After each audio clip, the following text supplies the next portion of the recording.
11 people are about to make history, attempting a journey that's never been done before. I didn't come on this expedition to be pushed. With no expedition experience, they're going to journey an incredible 1,500 kilometers across Africa. And they're all disabled. Richie was born without arms. Kim has cerebral palsy. Paraplegics Heidi and Kate are in wheelchairs. I'm paralysed from the waist down. I cannot have somebody sitting on my fucking lap. Sophie has achondroplasia. Oh, my feet are feeling it a bit. Cholton, Tim, and Georgie all lost limbs in horrific accidents. My stump is swollen. Just give me some water. Pam and Mark are deaf. I don't hear anything without my hearing aid. And Pete has Tourette's. I think I'm normal. I think everyone else is mad. But there you go. They'll cross mosquito-infested swamplands, come face to face with wild animals, endure the scorching heat of the world's oldest desert, and climb mountainous sand dunes. Not all of them will make it. I want to go home. I've had enough. Come on, we are a team. We will not be bloody beaten by this country. But every one of them accepts the challenge to push themselves beyond the boundaries of their disability and change the perception of others.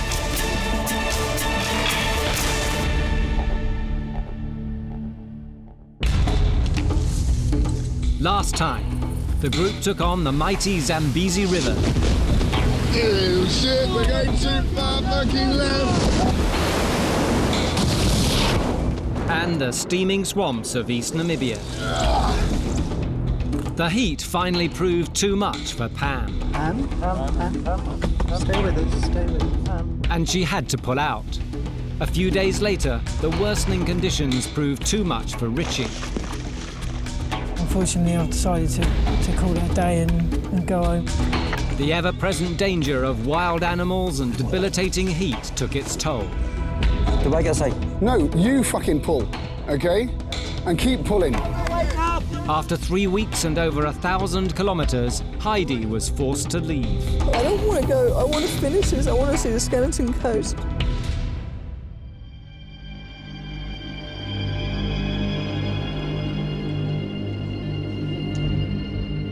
Day 25. The team are in the heart of the Namib Desert, preparing for the final leg of their extraordinary journey.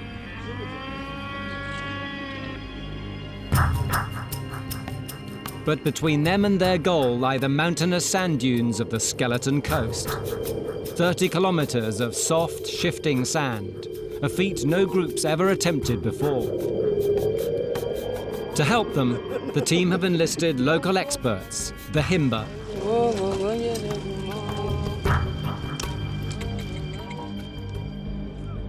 Before they set off, Dr. Muckle has his routine morning surgery. For leg amputee Georgie, the diagnosis isn't good. For the last week, her stump's been rubbed raw and the skin reduced to an infectious open sore. You know the seriousness of this for you? Not really, no. It's not ever happened to me before. Okay, well, that could get worse. I mean, as I said, if we're back at home, what you do is you take a few days off and not have your leg on, and that would heal over. Yeah. But if we've got to carry on putting weight on it, then the chance that that could worsen is significant. Yeah. Yeah. So, you know, this has quite significant implications. Okay. Well, there's nothing else. I mean, I can't. I've got to just go on walking on it and do what I can. Yeah. Okay. Well, yeah. So see how you go, but don't go till it's so sore that you're just going to break down. You know. Yeah. Bring it to my attention before. It is going to be sore. It's unavoidable. But if you let it go too long, then there may not be any option. Okay. Well, I'll keep an eye on it, and I'll check how much it's oozing, all that sort of stuff as well. Thank you. Georgie, 41, is a corporate lawyer for a pharmaceutical company. As a small child, she lost her leg in a horrifying accident. I lost my left foot when it became trapped in an escalator when I was out shopping with my mother on the New Year's Day.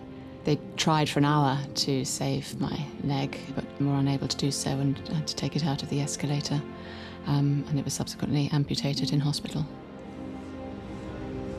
Keeping trim is part of looking good, but it is also very important, I think, if you're an amputee. If I'm carrying extra weight, I don't walk as well. If my weight fluctuates, it always goes on and off my stump first, or it's more noticeable on my stump first, so my artificial limb doesn't fit as well. I do very much enjoy looking as good as I can. It could well be an overcompensation. You know, having a stump is not beautiful. I was unable to wear a lot of the shoes that I wanted to wear when I was growing up because the artificial legs, the prostheses, had not developed to the stage that they have now, where really now a total range of shoes are open to me. There's almost nothing I can't wear. I love quirky shoes a little bit different. Adore high heels. I'm quite tall anyway, but if I can get another 3 or 4 inches on my height, I'm more than happy. Georgie is now forced to walk on crutches for the first time. I've been an amputee for 38 years and I've never been in this position before. Except, I mean, I've bought crutches when I've had the couple of follow-up operations on my stump, but you have if you lose a leg as a child, and I've been on crutches a little bit then, but not much. But apart from that, I mean, I've never ever used crutches in 38 years, and here I am. But there you go. It'll be an experience, and I'm sure it'll teach me something. All right. Great, okay, keep an eye on those. Have a go, just have a... Using crutches to walk like this is quite hard work, particularly the distances we're going to be doing. So, you know, you're going to have very sore arms, shoulders, elbows, and of course the leg is going to carry on hurting, so it's going to be a difficult, sore day. I hope it goes well for her. Okay, let's do this thing, man.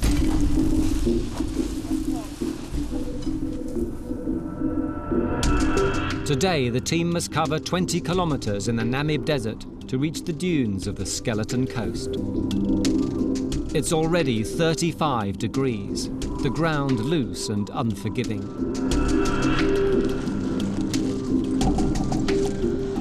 After 2 kilometres, the pain is just too much for Georgie and she discards her prosthetic leg.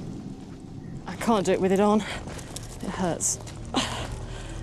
As every step is a... It doesn't stay stable, you see, the leg comes on and off. And every time it does that, it exacerbates the sore. We're reaching a critical point for her. We've got to go up these dunes. It's hard to see how she's going to make it on 2 crutches and 1 leg. This afternoon's going to tell us how we do.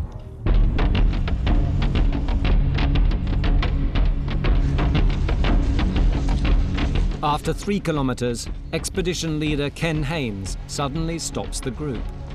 This is about beyond boundaries where you're just about to cross a pretty major one here. It's only marked by a few ore drums. But on the other side of here is a place where no expedition has ever trod. Ever, bar none. Now, it doesn't look like the terrain changes very much, but it does. It does, pretty soon. So I think it's good to reflect for a while on how privileged we are to walk in here. Try and raise our game because we're going to have to. Before they enter into the unknown, the team rest. But rather than raise their game, they once again begin to argue. I'm just asking you a question. No, don't go and do something else. That is for the group to decide. No, no. So, Sultan, just stick on this point. No, I'm trying to explain, Peter. Listen. Okay. Do you want to stop up 15k? Yes or no? Well, the only reason why I said 15k was so it's all about time, so we can get to base at a good time. They've completely fragmented as a group. The worst part of it is they're at a stage where they're actually not hearing each other's points of view anymore. They're just reiterating what they want to say. I mean, some people are going to get pissed off with other people. We tried trying to be nice and trying to be subtle and trying to be careful and be considerate, and it's not fucking getting sunk in. So eventually, people are going to, I'm going to lose my rag. We haven't got long now. We've got more of this ground, and then we've got a big test in the dunes, and it's just, I don't know, it's hard to see how they're going to pull themselves together. about a plan. It's about saying, right, who's in charge? Who's leading? Right. Nobody is leading. Well, somebody pick up the gauntlet and lead then, and take command of the group. They don't want a leader. The group doesn't want a leader. At the moment, it just looks like things will get worse rather than better, and we haven't really got much time. But there's times when we're not on the trek and I've tried to say something, there's always 3 people coming at me. All right, Pete, OK, fine. Wicked, excellent, you're right. I'm just going to shut up, I know, OK? right, yeah. I just can't be asked anymore.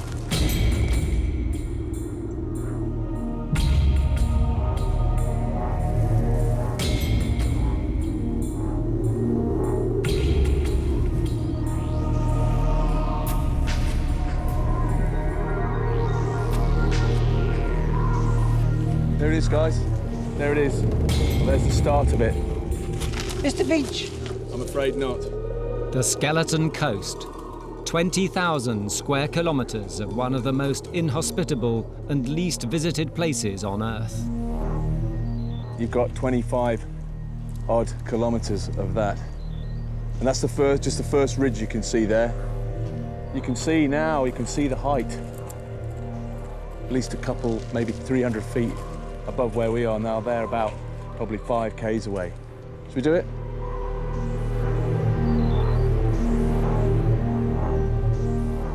They make their way to the edge of the dunes where they set up camp, and Muckle can check on the progress of Georgie's stump. It's not looking good. The heat and constant rubbing have aggravated the wound, and it's gone septic.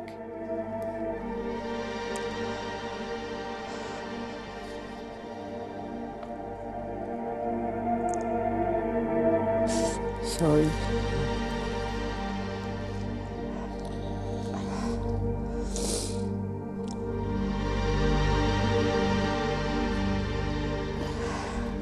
All right, I think we're done. Georgie's wound is deteriorating with every step. Her chances of reaching the coast are in serious doubt. Tomorrow, the group face their biggest challenge of the expedition: climbing gigantic sand dunes in temperatures of over 40 degrees. With the team badly demoralised, Peter, a Himba guide, gives them a blessing to help them through. Honestly, tonight was just incredible. I was captured by the moment, to be quite honest, and a lot of good emotions came rushing in on me, and I felt truly privileged to be here. You know, really privileged to be on this journey with the people that I'm with. I almost think that, you know, I don't deserve this, because it's just such a unique experience, such an amazing thing to do. And meeting the Himba and interacting with them, although language between us is limited, there is a kind of an understanding at times, and you know, I really have an awful lot of respect for their way of life and themselves. You know, the people, they're tremendously enriching to be around. That's what life's all about, I think, really. You know, it's meeting people that can show you something.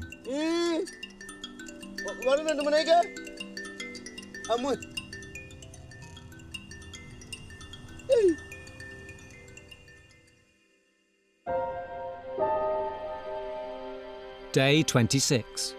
It doesn't start well. Guys, the donkeys are dead. They're not dead, they're super lame, so they are out of the picture. The donkeys are the group's lifeline, carrying supplies and injured people. Without them, the team can only carry 2 days' worth of food and water.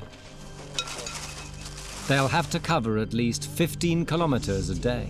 It was really sad, you know, and I didn't want to, Well in.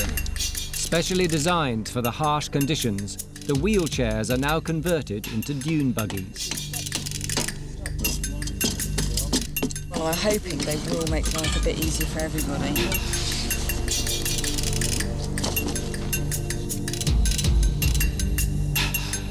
It's just a tool to get me from A to B. I'm not excited about it. by any means. Well, I'm quite excited about it, to be quite honest. That's because you haven't sat in a wheelchair for 14 years.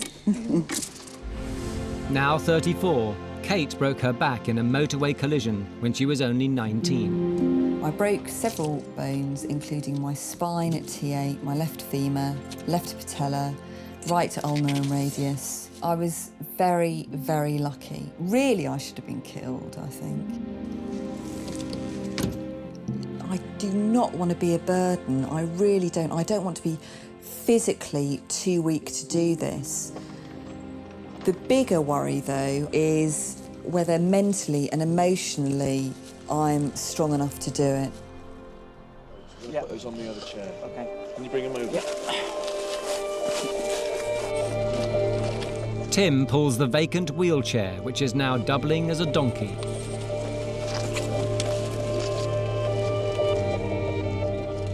As they leave, the notorious Skeleton Coast mists sweep in from the Atlantic. Well, this is it, the acid test. No expedition has ever attempted this before, crossing these dunes. One thing I'm really worried about is the mist, because we've got to keep everybody together. If you get lost in these dunes, you know, you're in deep, deep trouble. So we've had to buddy everybody up this morning. There's a lot of obstacles in there, so it's going to be a tough undertaking. Pete, don't stretch away from Kim, please, mate. Okay.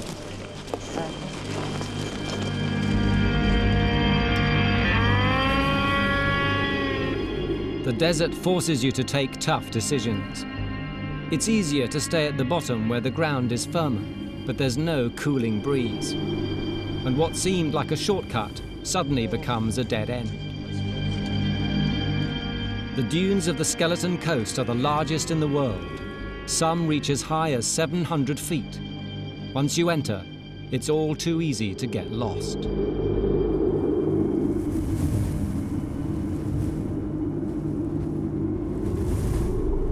They soon reach their first dune, a mere 200 feet high. I want to cry.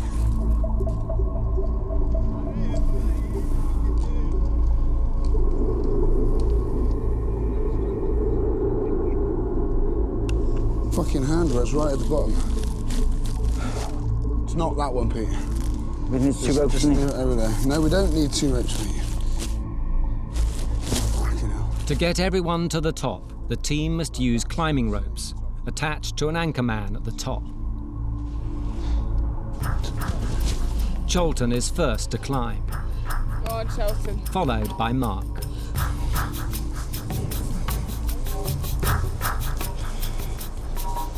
Cross slightly right. The black stuff.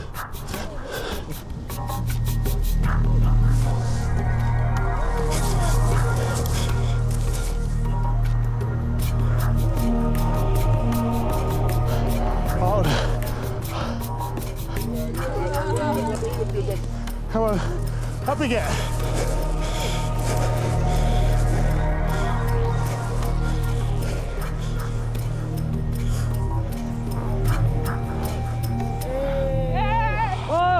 Mark!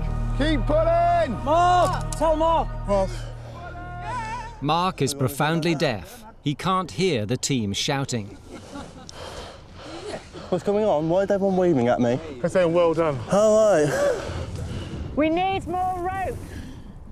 I can't hear them. More rope! I can't see them. I've got no glasses on. They're waving at me again. Well, why don't you put your glasses on? Because of a mist first, but I put them away. He knows what we've got to do. He's not stupid. He's deaf. Not stupid. It's like, I can't do this because I haven't got my glasses on. Well, put your fucking glasses on then. Why the fuck isn't Mark taking the initiative and helping Sholton to call this fucking rope? So we're not spending fucking hours sat... Hold it! Pete is next.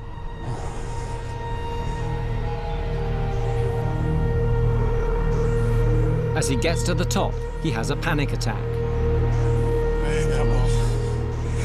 Breathing problems. All right, you're okay. So I'm only panicking, that's all. Okay, you're all right, you're all right. Deep breaths. 53, Pete's a mental health worker. He has Tourette's and an obsessive-compulsive disorder. His OCD means he has an overwhelming desire to touch and order things. When he walks, he has to walk in a certain way. After 3 steps, he has to turn round and touch the ground. If he doesn't, he feels his world will collapse. The huge open spaces leave him feeling exposed and vulnerable. He can find no comfort points, and it makes him panic. Okay, you're okay. You're okay. I know. I'm panicking. I know. So just chill things down. You'll be just fine. Fine now. Yeah, no, I'm fine now. Kate is next. Oh, shit. You ready? Yeah, let's go. Got 4 of us now, let's go. 1. Just tell us the progress. Okay, 1. Nice one. 2. How are we looking, Shelton? Good. Call the Shelton. Her life is now in the hands of Pete, Cholton and Mark.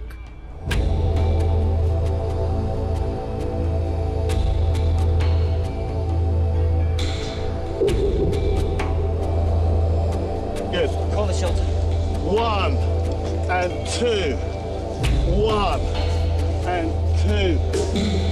1 and 2. 1 and 2. And one more.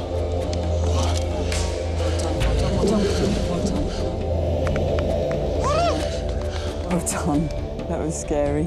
But, you know, these guys are very, very good. So I have a lot of faith in them, I really do. It's taken over an hour to get just 4 of the 8 up the first dune. Tim is becoming frustrated. Let's fucking pull somebody off the pissing top. Pete! Yeah? Give us some more rope, man! Okay! Coming down, hang on! I'm tied to it. Fucking hell! You're holding on tight. I'm coming up. This is taking too long. Just pull it. They'll get the message if you just pull it.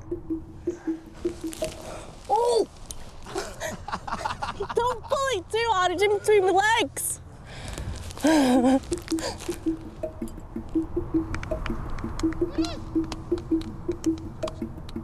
Tim's management is superb. Fucking hell, man. This is like fucking just a joke. Next, Kim, who was born with cerebral palsy.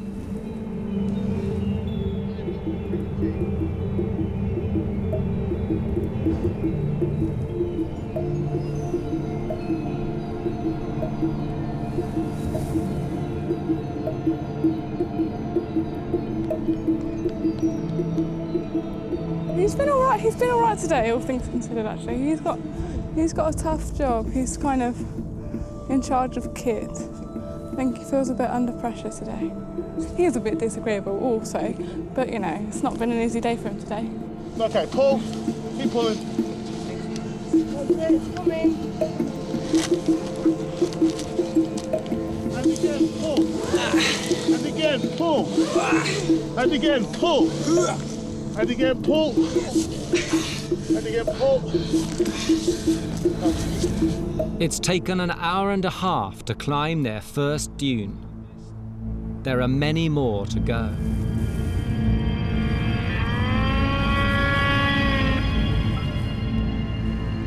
It's midday. The mist has cleared. The temperature's 42 degrees. The sand so hot it burns the skin. When it's this hot, it slips easily away underfoot and makes walking even harder.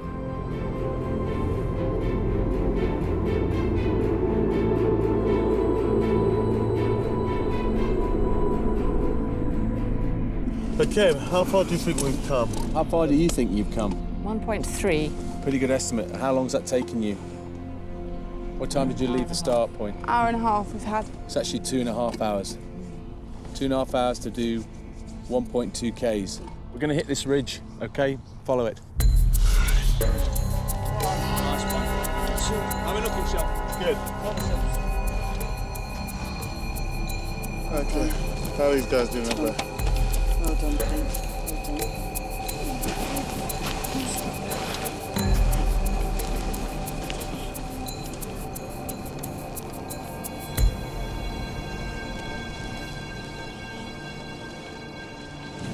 Any idea why we're heading east? We're not heading east. God.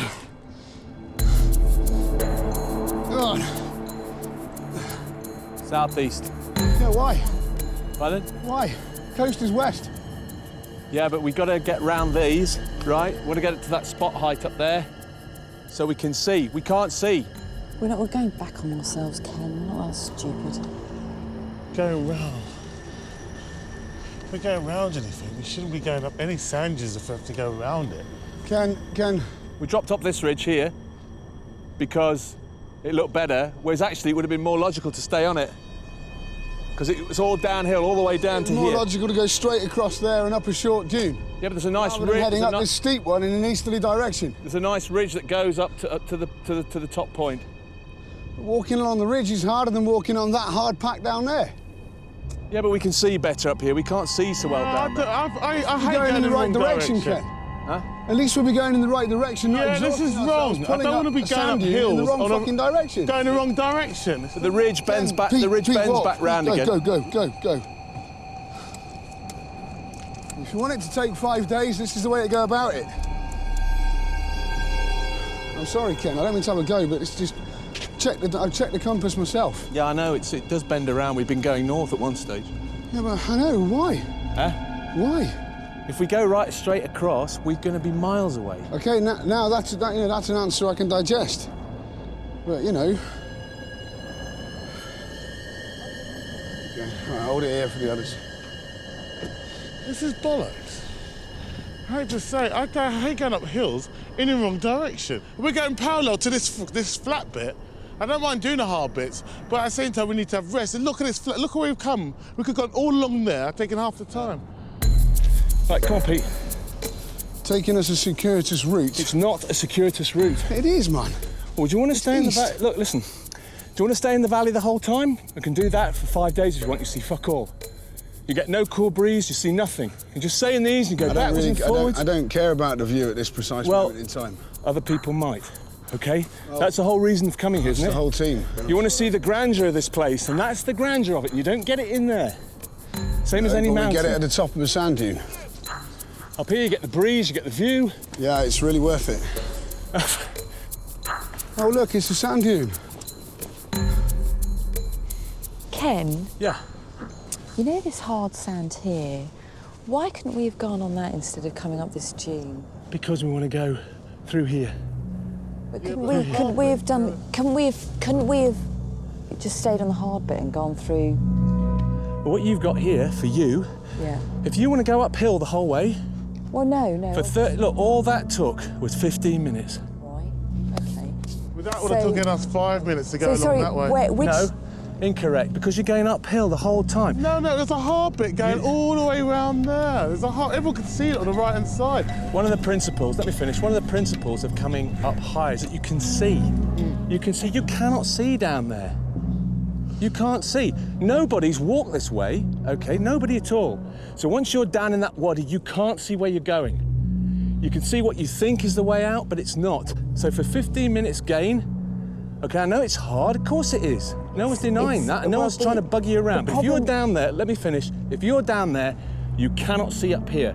Now, look, you've got a very clear view of it now, which you did not have down there. Yeah, but you know what? Maybe we could have gone to the hard bit and someone could have recce'd up and come up there and seen it. Instead of us carrying up this whole buggy system, her on crutches, Sophie with the lecky sticks. It's ridiculous. But let's just move on. Yeah? Let's just move on. Because we're just going around in circles. Come on, guys, let's go. All right, lead the way, Ken.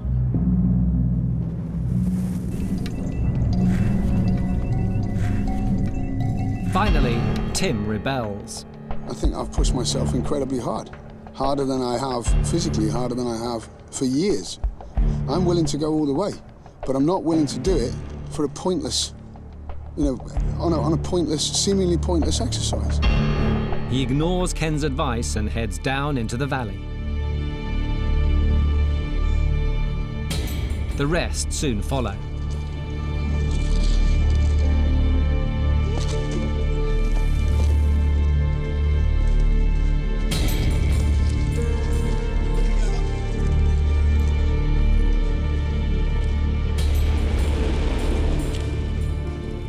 One of the principles of travelling in terrain like this is you gain a bit of height so you can see. Because if you don't get up and you and you can't see, then you're going to go into blind alleys. Now, this is a typical one behind me here, because this is very soft sand at the snout of this wadi, and a steep bit on the right here. Now, if we stuck to our guns, and we would have gone along this ridge here to my left, which gently, gently undulates to where we want to go. 5 minutes pain, a lot of gain. This way, dropping into the wadi, it's hotter, there's no wind. Yeah, principle is you've got to take a bit of pain and get up there. Obviously, that didn't dovetail with the needs of the group, but never mind. Broad shoulders. I'd rather trust a person that has was a major in the SAS, has led 16 expeditions, has been across deserts like this lots of times, rather than people who very rarely get out of their armchair or working officers. Eventually they're going to ask me, and I'm going to have to say, well, I disagree with you. So I just let others do the arguing. I'm not a coward. It's not because I'm not strong. I just can't be bothered with all the arguing and stress it causes. It's hard enough as it is. Okay?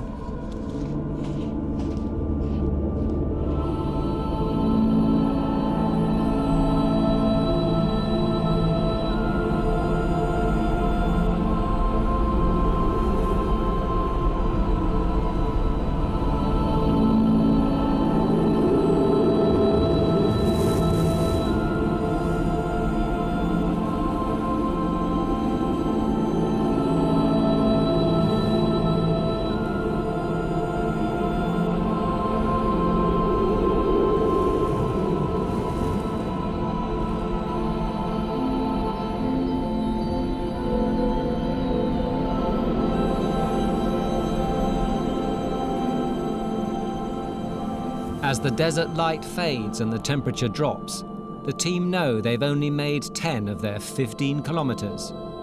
They seem unlikely to reach the coast by tomorrow evening. I did my usual and kind of had a bit of an explosion. And it doesn't make me feel good. I feel terribly guilty afterwards, and I find it extremely damaging personally. Tim is nice. Yeah, he's a nice bloke. He does have problems with his temper. I'm sorry, Tim, but you do. A bit like Lord of the Flies, I guess, where it's when one quickly reverts to some natural and perhaps rather unpleasant state. We need Ken. Even for this last stretch, we need Ken to come and walk with us. We need it. Day 27. As they prepare to leave, Ken gathers them together. He has an announcement. All right, team. Well done yesterday. It's a good effort. Some pretty difficult terrain there you got over, and well done on that. I've been behind you, alongside you, watching you, trying to help you in every way I can. But I'm going to step right back now, out of the picture, and really leave it up to you as a team to get yourselves across this last piece of pretty difficult terrain. After nearly 4 weeks of endless arguments, Ken thinks this is the only way they can finally come together as a team. They're on their own.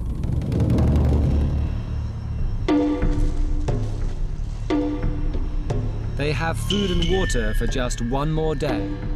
There are still 20 kilometers of uncharted, baking sand dunes to cross before they reach their destination, the Atlantic Ocean. Tim takes the lead with Ken's GPS.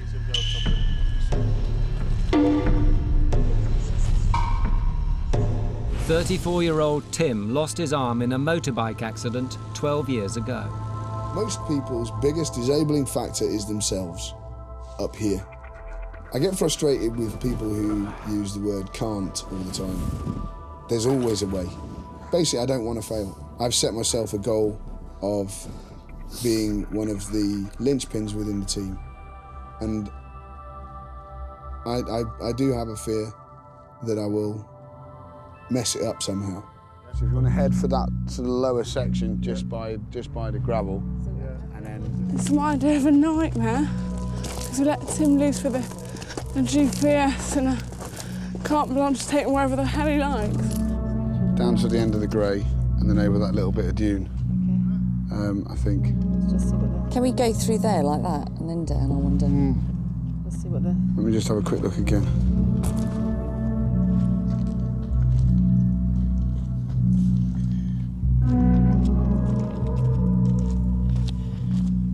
He doesn't know what he's doing in the desert. You know, he's very enthusiastic, got a lot of energy. He's also quite a short-term thinker and impatient. It's okay, I'm scouting ahead so I can maybe see before you can what's ahead. I quite like Pete and Kim, you want me to shut up while you talk? Just tell me to shut up while you talk.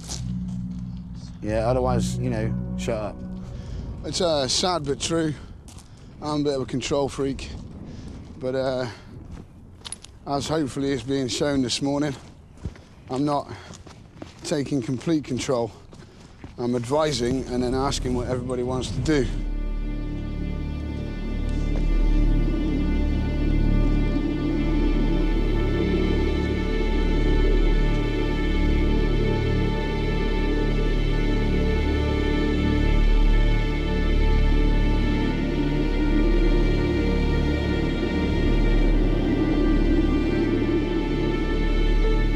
From a distance, Ken keeps a watchful eye.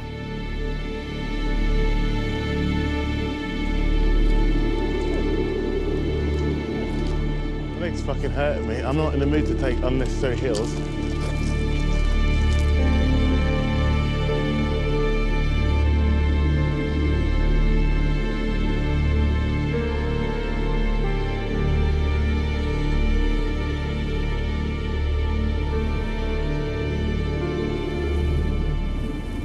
You know, you can see from here one of the fundamental problems is that Tim is a self-imposed leader on the group.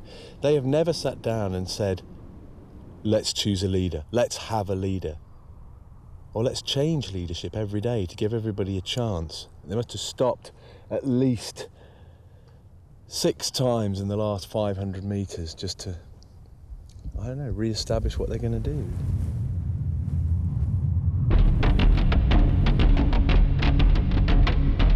Tim spots a short cut along a ridge. It may work out to our advantage. Go straight up there. Okay. That's fantastic, you guys. Well done. But once they get there, they're faced with a dead end. Their hopes of reaching the coast by the end of the day begin to fade. Tim! Shouting, you shout, you got a big gob. Tim! How's it look, Tim? Shit! Jesus Christ, Tim. With no other option, the exhausted team starts to climb.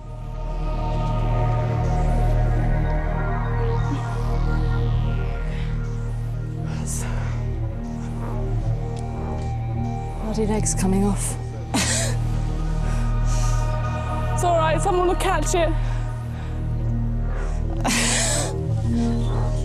Fuck. It's all right, forget it. Someone will bring it. Pete's getting it for you. Pete will get it. There you go, hon. Yeah, can you take those? No, it's gone forever. Never call me mother, whatever it is. That's easier, isn't it? Done it in the first place. Should I? Nearly there. Nearly there. Oh. 2 more. Piece of piss. Piece of piss.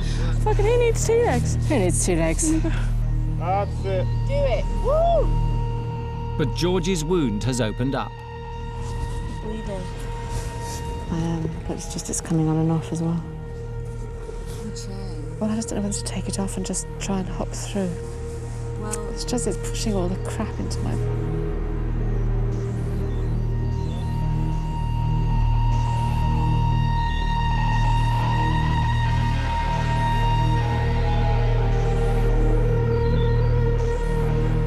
Not wanting to be a burden on an already exhausted team, Kate gets out of her wheelchair and tries to crawl up the dune.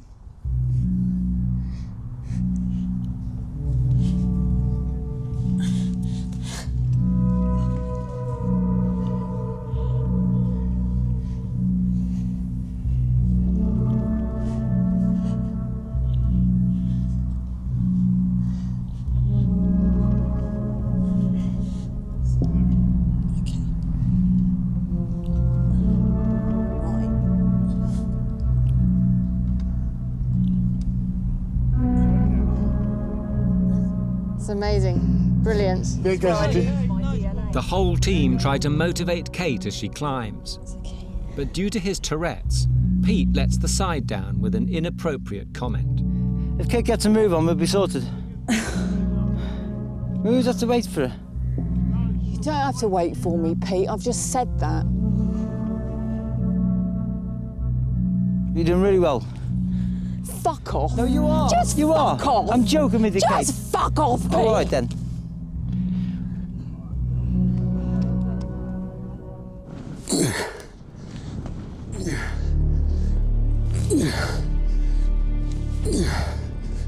Pete is the most insensitive, childish, thoughtless man in the world. He's unbelievable. Talk about lack of encouragement, you know, your best isn't good enough, is basically what he was saying. Fuck him.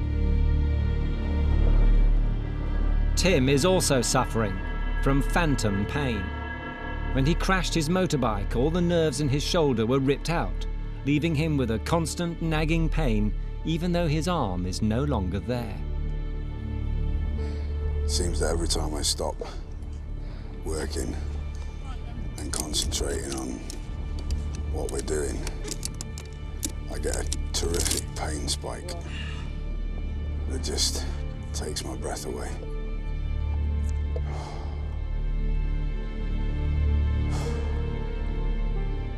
But it'll all be all right soon. It's okay.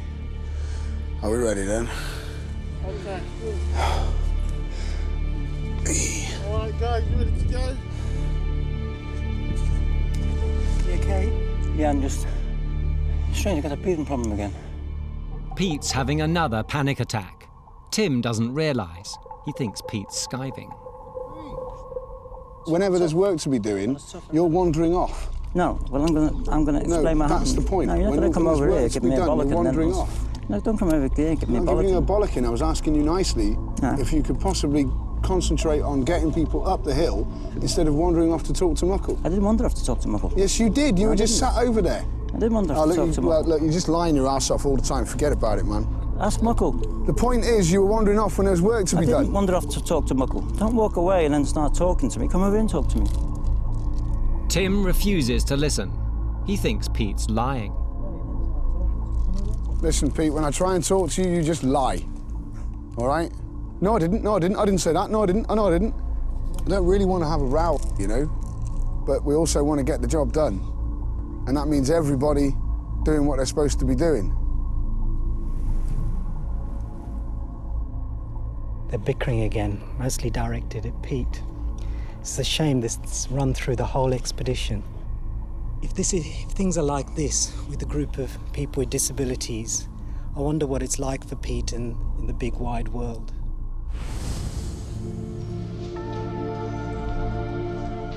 Pete has had Tourette's since he was 3. When I was a kid, it did get me down, and I did have some serious lows, and I did hit rock bottom. I was, people laughed at me in the streets. I was attacked. I was spat at. I mean, I was verbally abused just about everybody. No one knows what causes Tourette's, a genetic neurological condition characterized by bodily tics. Mothers pull their children away from me as I'm walking down the road. Old ladies look at me horrified and cross the road to get out of my way and then look over the shoulder at me. My biggest worry on the trek will be the other team members' acceptance of my condition. Well, I'm sorry, it's all just a little bit too convenient, you know. ADHD, mate, OCD, mate, whatever, anxiety, mate. You know, whenever you say something he doesn't like, he just brings his impairment up all the time. And watching them over the last few weeks, the group seemed to have shown very, very little sympathy for Pete's psychological issues and limitations compared to the physical challenges that many of the others have. Mark, for example, has been accommodated far more, or the amputees for their rubs and injuries than Pete's at times eccentric behaviour has. OK, he doesn't like confrontation. Well, he needs to be a little bit less of a sneak and a lazy bastard. There's times I've felt like standing in and fighting Pete's corner.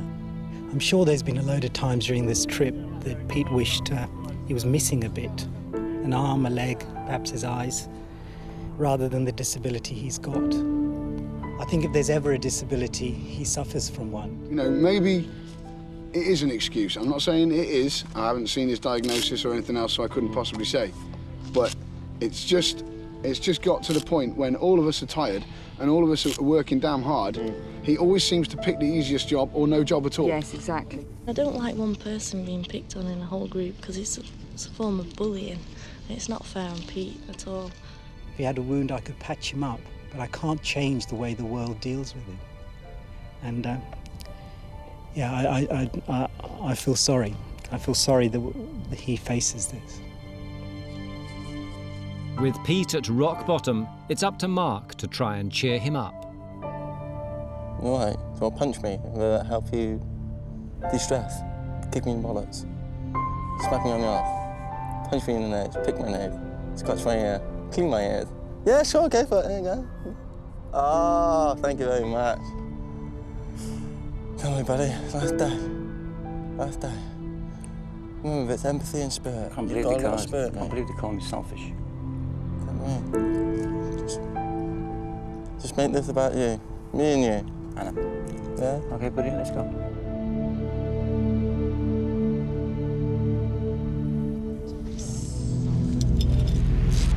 With the wound giving her pain at every step and her crutches sinking into the soft sand, Georgie can't continue. I'm running out of limbs at the moment, that's for sure. I've got something going my right side there. That one's buggered, now this one's buggered. I've got my left arm left. Pete and Mark come to her aid. Come on!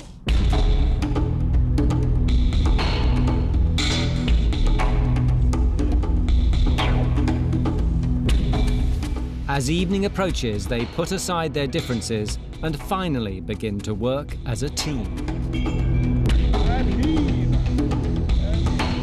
People are working well with the ropes and helping. It seems to be going according to plan. This has got to be one of the hardest obstacles on this earth, without a shadow of a doubt.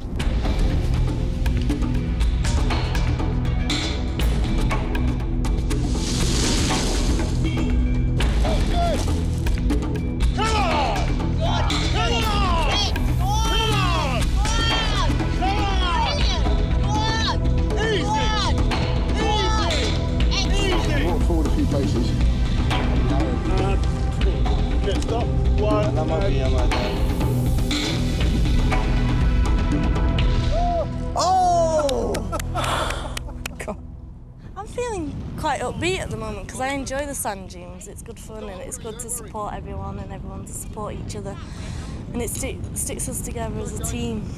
Whereas where we're walking constantly, we all split up. But this bit's good fun. I enjoy it. I quite enjoyed that part from the last bit. I wobbled, you say? Oh, it was wobbling, and I tried to straighten it too fast, and it flipped. Come on, Peter! Gosh!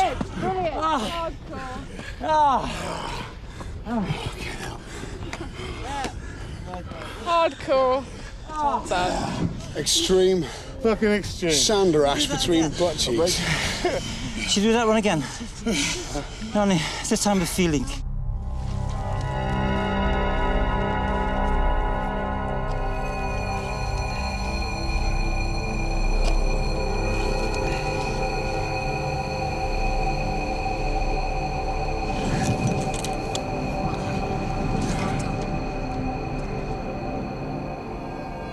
They've been walking for over 9 hours. The Atlantic Ocean remains elusive. With no water left, they're in serious trouble.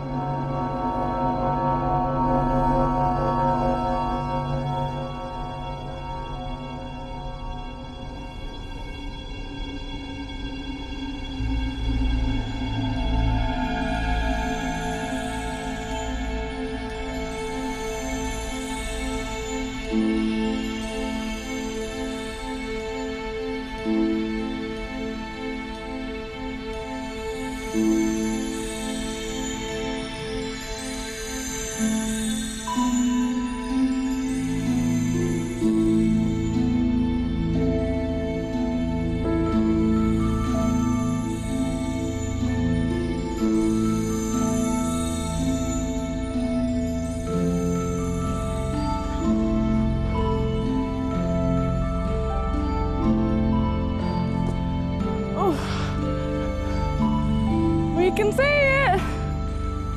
Can you see the sea? I can see the sea, yeah. How's it look? Near, very near. Oh, look at us.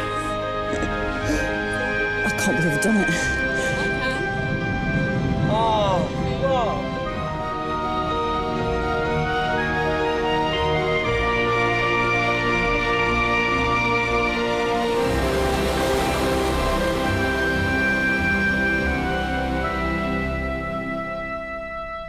They've endured 1,500 kilometres of torrential rain, heat, raging rapids, wild animals, and unrelenting pain.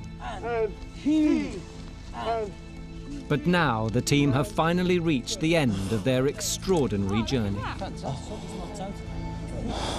When I get back, I'm going to take all the good things and all the positive things from this expedition, and I'm going to grow. I'm going to be bigger and I'm going to be louder, and the world's going to be a less daunting place. So the world's going to have to get tougher if it wants to beat me now.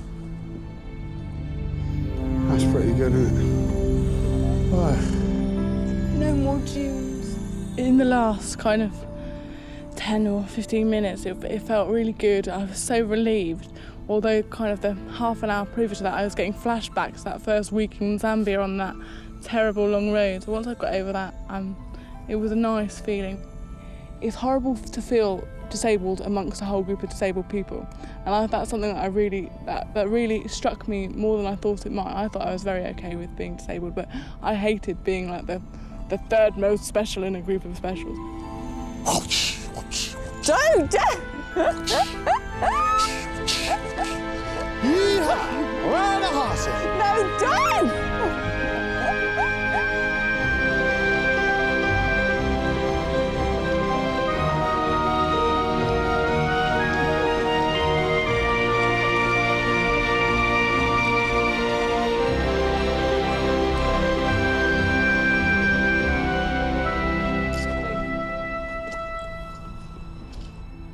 I think the whole experience has been positive. It's been very hard. I kind of knew I was disabled, and it wasn't ever a description that I applied to myself, though I knew it underneath. I think I'm now much more comfortable describing myself as disabled and as an amputee, but seeing it as a part of me and not something that's perhaps slightly embarrassing that I have to gloss over. And now it's just much more easy for me to talk about it and accept that it's a part of me without it being in any way undermining any other parts of my character, my personality.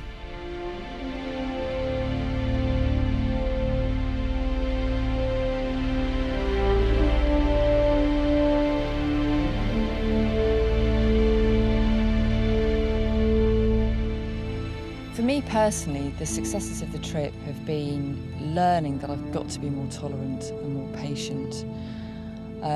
For the team as a whole, I think the successes were the final coming together over the dunes and really making a team through that. The last steps down to the sea were kind of bittersweet, really. On the one hand, it was, relief that it was over and that we'd done it and that we'd actually made it without any serious injuries. But on the other hand, sad that that's it now, over, finished.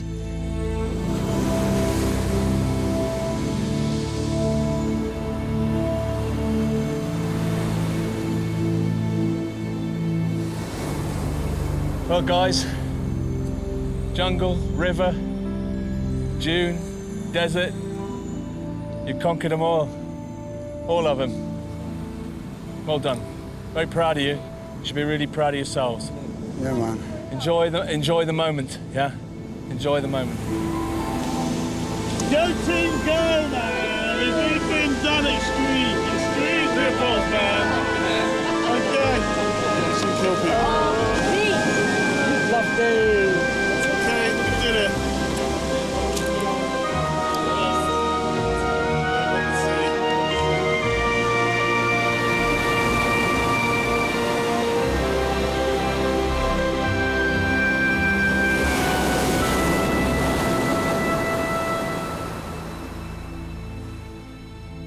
One of the things I wanted to know when I came on this trip was whether or not I could still hack it. Because before I had my accident, I was a very physical person. and I wanted to know whether or not I could still walk the walk, you know, and I don't think I've been found wanting on that level.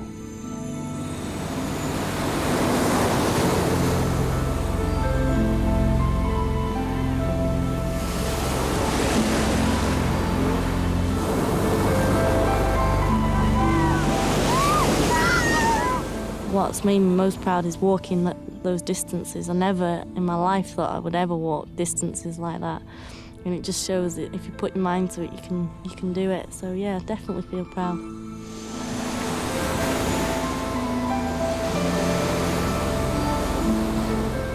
It's just such a relief to get to Skeleton Coast, and couldn't wait to get in that water.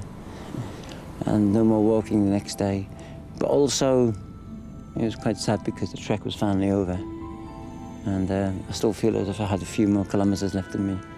And I'll take home the fact that I did it, and I think I did it with a lot of dignity, and also the butterflies, and the lovely, lovely African people who were just fantastic to us.